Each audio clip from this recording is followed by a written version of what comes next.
Alors bonjour à tous, bienvenue à une nouvelle vidéo de Wing Chun en ligne. Aujourd'hui avec Danny, on va regarder la technique du bong sao, le bong labda évidemment. Donc on va regarder différentes petites options qu'on peut travailler sur cette technique-là.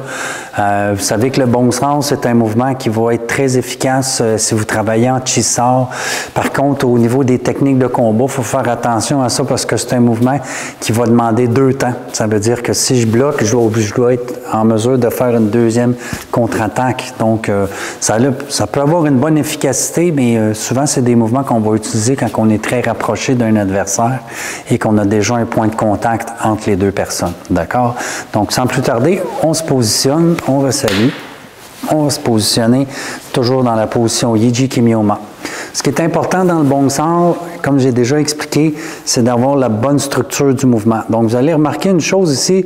Je vais commencer mon exercice avec Danny. Donc, il va me donner un coup de poing. Évidemment, il va le faire au thorax. Donc, le but de l'exercice ne sera pas de bloquer le coup de poing, mais de bien apprendre à rouler. Donc, si je vais lentement, au moment où le coup va arriver ici, je vais aller le dévier pour le rouler. Faites-vous-en pas, si vous avez le coup de poing au visage, le but va être de le dévier avec un déplacement dans le prochain exercice. Donc, ce qu'on veut ici, c'est de vraiment bien rouler. Donc, si Danny met un petit peu plus de force dans son coup de poing, vous voyez ici, il y a un mouvement de rotation qui se fait lentement, un pivot, une rotation. Donc, au point d'impact ici, on roule bien le mouvement. OK?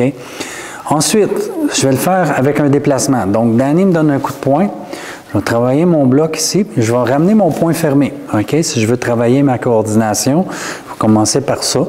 Donc, je vais alterner d'un côté, de l'autre côté, en m'assurant que la structure de mon mouvement est toujours bien solide. Je donne un exemple.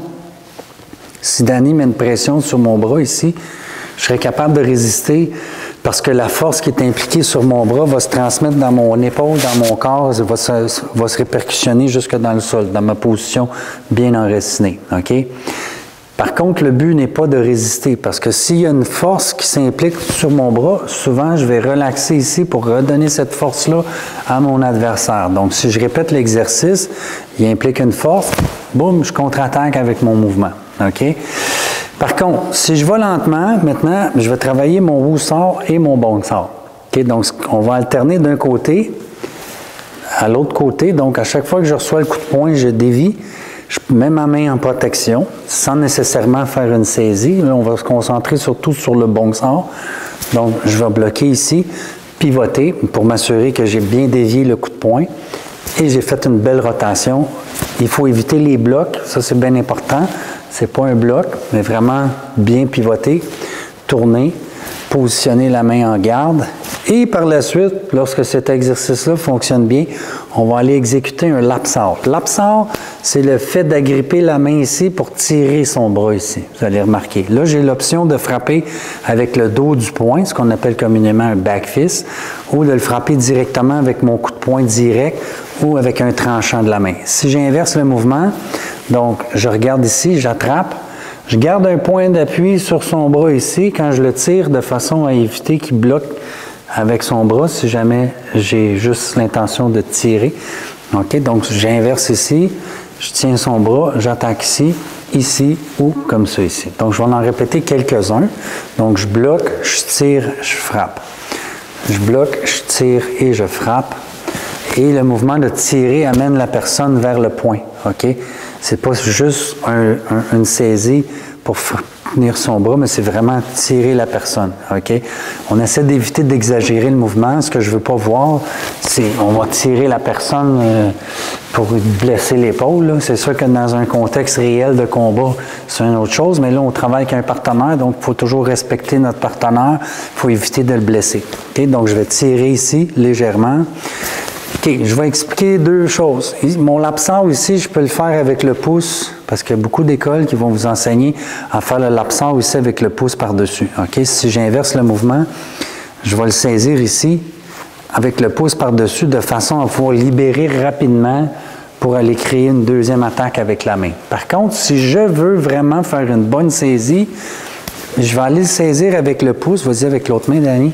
Je vais le prendre avec le pouce ici. Parce que si je veux faire une clé de bras ou une bonne maîtrise, bien, je risque de glisser si je tiens avec le pouce ici par-dessus. OK?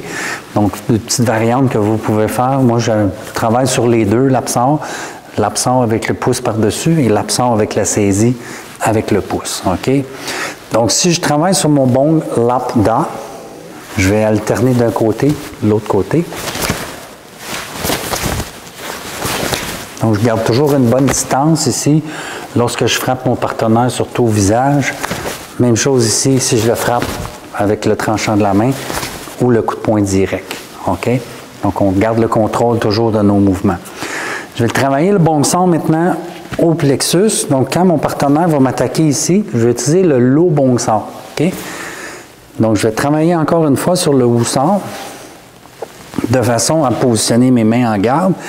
Et c'est important que lorsque je bloque, je dois pivoter.